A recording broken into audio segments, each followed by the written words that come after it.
کہ یوں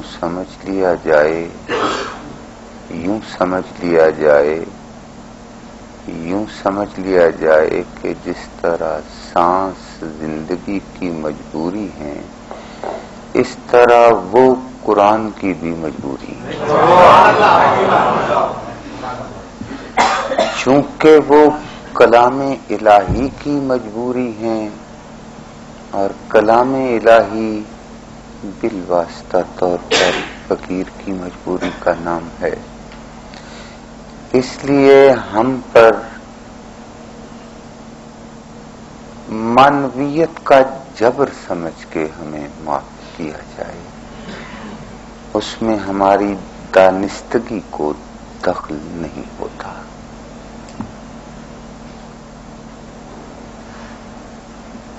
ہر سوال اپنی جگہ قیمتی ہوتا ہے، لیکن روٹین ہے ہماری مختلف ڈیروں میں کہ ایک سوال ہی ہاؤس منتخب کرتا ہے، ہم اسے بھی جزوی طور پر جو ہم جانتے ہیں بیان کرنے کے پابند ہیں۔ چاہیں تو ہم بھی اپنے آباء و اجداد کی کرامات بیان کر کے اپنا قد دوسرے کی نظر میں اونچا کرنے کی کوشش کر سکتے ہیں۔ کمی نہیں ہے ان روایات کی بھی ہمارے پاس، کیا کریں؟ شاید یہ ہمارے ان کی ہمارے آؤٹ پر پابندی ہے، شاید یہ ہمارے ان کا ہمارے آؤٹ پر جبر ہے کہ ہم ان کے روبرو ان ہی کی باتیں ان ہی کی زبان میں کرنا اچھا سمجھتے ہیں۔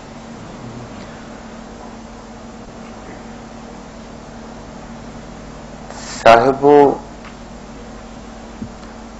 3 سوال ہوئے، الاسلام دین الفطرت، تحویل کعبہ اور کتاب مکنون۔ تحویل کعبہ کو موضوع بنایا گیا، لیکن چھوٹی چھوٹی بات قابل احترام حسنین شاہ بادشاہ کتاب بلیک اینڈ وائٹ میں لکھی ہوئی کسی شے ہی کو نہیں کہتے، بلکہ کاف تے بے وہ مادہ ہے کتبہ والا، کتبہ والا، جب کوئی چیز کسی دوسرے پہ عائد کی جاتی ہے جسے شرعی اصطلاح میں واجب کہتے ہیں، تو اس کے لیے کتبہ کتبہ استعمال ہوتا ہے۔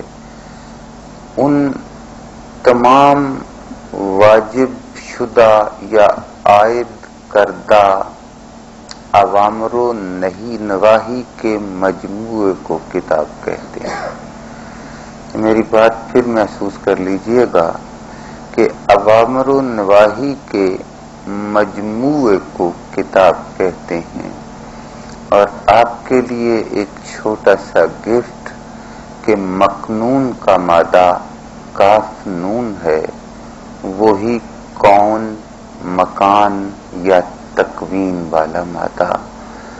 کتاب مکنون کوئی ایسی واجب شدہ شخصیت ہے کہ تکوین میں جس کا اگر دخل نہیں تو مشورہ ضرور شامل ہے۔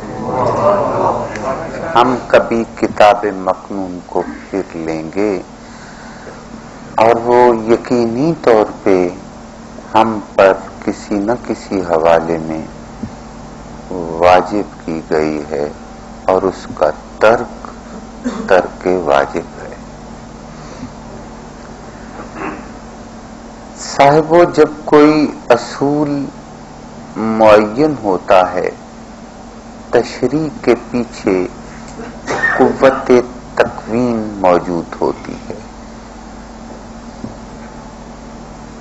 پتہ نہیں میری بات واضح ہوئی کہ نہیں کہ تشریعی امور کے پیچھے کوئی نہ کوئی تکوینی فلسفی موجود ہوتی ہے.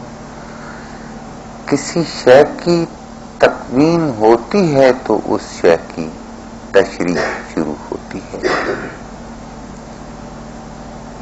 جب کوئی حکم عائد کیا جاتا ہے، مجھے عالم آل محمد عالی مقام موسیٰ کاظم سلام اللہ علیہ یاد آئے.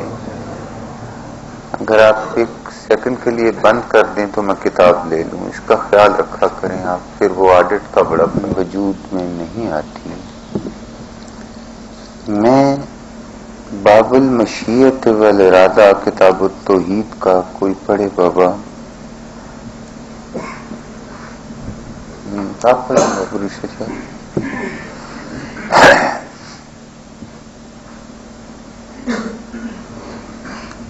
عن احمد ابن ابی عبداللہ عن ابیہ عن محمد بن سلیمان الدیلمی عن علی ابن ابراہیم الہاشمی قال سمعت ابا الحسن موسیٰ بن جعفر علیہ السلام یقول.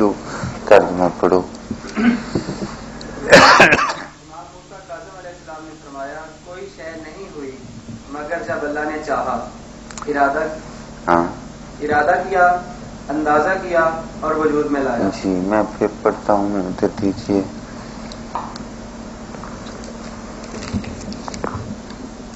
ارشاد ہے کہ لا یکون شیئا، کوئی چیز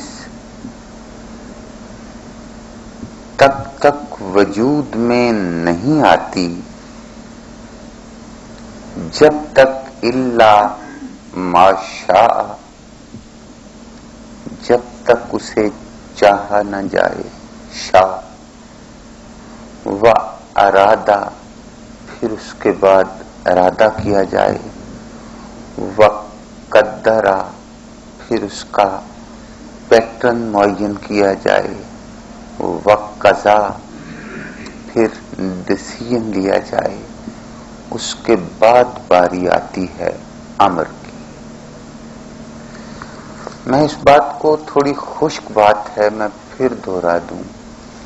حضور عالم آل محمد علیہ السلام ارشاد فرماتے ہیں کہ اگر تم کوئی چیز ہوتے دیکھو تو یہ مت سمجھو کہ وہ فجائی ارتقاء کے تحت دفعتاً ہونے لگی، بلکہ اس کے ہونے کے پیچھے 5 لیڈرز ہیں. پہلے وہ چیز اللہ کی شاء میں آئی. میں پتہ نہیں اس کا ترجمہ کیوں نہیں کرنا چاہوں گا، ترجمہ اس کا ہے ہی نہیں رجا. مشیت کا ترجمہ کیا کروں میں؟ اللہ کی شاء میں آئی، شاء کے بعد ارادہ بنی، ارادے کے بعد قدرہ، وہ جو فیبریکیشن ہے اس کی آؤٹ لائنز معین کی گئی، ایک پیٹرن تشکیل دیا گیا، پیمانہ بنایا گیا. پھر وہ حالت قدر میں آئی. جب شاء سے گزری، ارادے پہ پہنچی، قدر سے گزری تو قضا میں آئی. قضا مین فیصلہ، ڈیسیژن. پھر وہ قضا میں آئی. اللہ جی کی شاء سے گزر کے اللہ جی بادشاہ کے ارادے میں آئی. میں یہ بات شاید تھوڑی دیر بعد دوبارہ کروں، اس لیے آپ اسے انورٹڈ کوما ذہنوں میں رکھیے گا کہ کوئی بھی امر سب سے پہلے شاء بنا، پھر ارادے میں آیا، پھر قدرہ پیمانہ طے ہوا، پھر قضا اور پھر امر، جسے قضاء امر بھی کہتے ہیں. کوئی تشریعی قانون یا کوئی تکوینی وجود امر کے بعد تخلیق پاتا ہے.